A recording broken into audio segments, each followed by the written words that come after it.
A história da instrumentação se confunde com a própria história da indústria. Ela remonta lá aos primórdios da Revolução Industrial no final do século XVIII. Antes desse período, os processos industriais eram realizados de forma manual, sem uso de tecnologias para medição, controle e automação, com certeza. Mas com o surgimento das primeiras fábricas e da mecanização dos processos produtivos, tornou-se necessária a criação de instrumentos para poder monitorar e controlar variáveis importantes como temperatura, pressão, nível, fluxo ou vazão. Porém, os princípios de funcionamento desses instrumentos tiveram marcos na história bem antes disso. À medida que os cientistas iam descobrindo como medir essas grandezas da física, eles começavam então a ser inseridos dentro do contexto industrial. Um exemplo disso é o desenvolvimento do manômetro. Ele foi inventado pelo físico italiano Evangelista Torricelli lá em 1643. Com esse invento, foi possível então começar a medir pressões dentro de sistemas fechados. Mas foi lá no século XIX, com o avanço da ciência e da engenharia, que começaram a surgir alguns instrumentos que foram fundamentais para a indústria, como por exemplo os termômetros, os barômetros, medidores de vazão, válvulas de controle. Lá no final do século XIX, um pouco antes, lá no período da Segunda Revolução Industrial, a instrumentação industrial passou por uma grande revolução. E essa evolução ela estava ligada intimamente aos primeiros sistemas de controle automático. Podemos destacar, por exemplo, trabalhos do inventor James Watt, que ele foi responsável pela criação do regulador centrífugo da máquina a vapor, e Nikola Tesla, que desenvolveu o sistema de controle de velocidade para motores elétricos. Mas o avanço mesmo só começou a surgir lá no século XX. A instrumentação industrial começou a se desenvolver mais rapidamente ali com o advento da eletrônica, quando começaram a surgir, por exemplo, os primeiros controladores eletrônicos com o PID, proporcional integral derivativo, e com isso permitiu um controle mais preciso, mais eficiente dos processos industriais.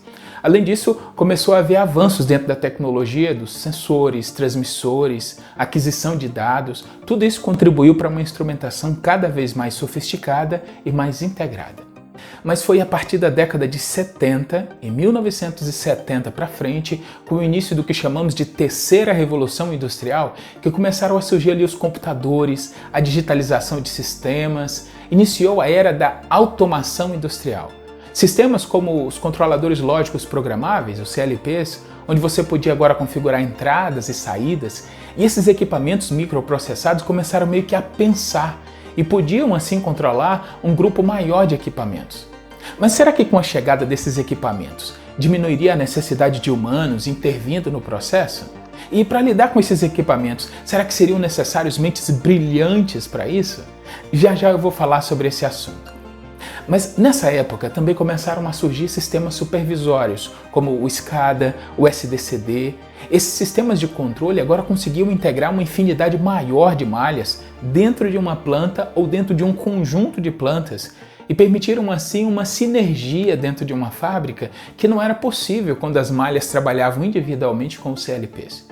Esses avanços revolucionaram a forma como os processos industriais eram monitorados e controlados e agora começaram a tornar mais eficientes, mais seguros e mais flexíveis. Atualmente, com a chegada da indústria 4.0, a integração de tecnologias como o IoT, a internet das coisas, a inteligência artificial, o crescimento gigantesco na capacidade de processamento de dados, agora a instrumentação industrial está passando por uma nova revolução, o que chamamos de quarta revolução industrial. Sensores inteligentes, redes de comunicação avançadas e sistemas de análise de dados em tempo real estão transformando a maneira como as empresas monitoram e como elas gerenciam seus processos produtivos.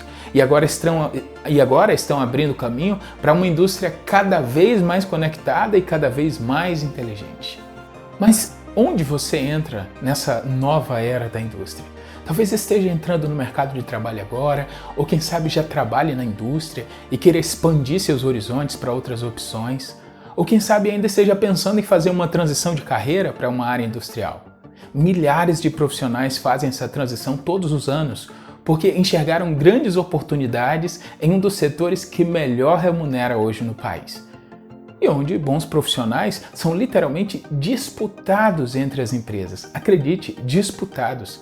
E talvez isso tenha criado uma curiosidade sobre o que faz esse profissional, o técnico em instrumentação, o que tem de especial nele. No tópico à frente, a gente vai ver detalhes sobre isso, como é o dia a dia de um técnico em instrumentação.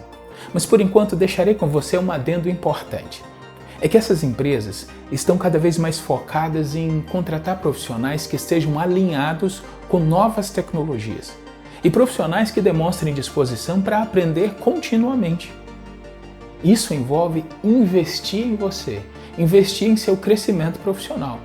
Esse alinhamento é essencial para enfrentar a rápida evolução do mercado de trabalho e as mudanças tecnológicas que são constantes. A transformação digital é uma realidade em praticamente todos os setores. É lógico que existem fábricas que ainda trabalham com equipamentos lá da década de 70 e 80 e em muitos casos vão continuar sendo usados enquanto estiverem funcionando.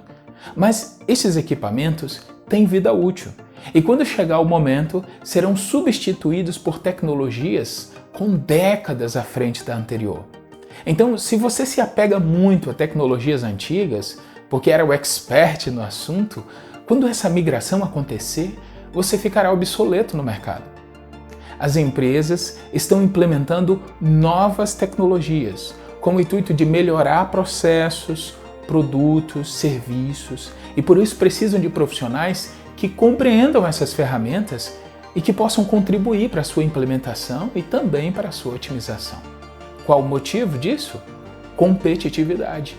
Para elas se manterem competitivas, elas precisam inovar constantemente. Isso requer equipes que não apenas possuam conhecimentos atualizados, mas que também estejam dispostas a aprender novas habilidades e a adotar novas abordagens de maneira rápida e eficiente. Por isso, a capacidade de adaptação é crucial no mercado de trabalho atual. Profissionais que demonstram uma mentalidade de crescimento e disposição de aprender são vistos como mais valiosos, pois podem se adaptar mais facilmente às mudanças e às novas exigências do mercado. Significa isso que um profissional da indústria precisa ser um gênio da matemática, da física ou da química? Não. Na verdade, com o avanço tecnológico, tornou-se até mais fácil o trabalho do profissional. Eu vou te dar um exemplo. Quando eu comecei na indústria, lá quase 20 anos atrás, na hora de instalar um medidor de vazão por pressão diferencial com placa de orifício, você tinha que fazer uma série de cálculos para determinar os valores de configuração do instrumento. Eu me recordo que no Senai nós passamos uma semana inteira aprendendo esses cálculos. E o nosso professor na época, o Paulo Roberto, Paul Robert, como a gente chamava, sempre dizia para nós: não vai demorar, os instrumentos vão fazer tudo isso automaticamente. Mas vocês precisam aprender o cálculo, precisam saber como funciona. E realmente, hoje não há necessidade de ser um nerd para ser um bom técnico. O que as empresas realmente valorizam é a disposição para aprender, a adaptabilidade, a capacidade de aplicar novas habilidades e conhecimentos de forma eficaz. Mas, para se destacarem no mercado atual, os profissionais não devem apenas se manter atualizados com as novas tecnologias, mas também demonstrar uma atitude proativa em relação ao aprendizado. Você precisa tomar a iniciativa para que você desenvolva novas habilidades e novas competências.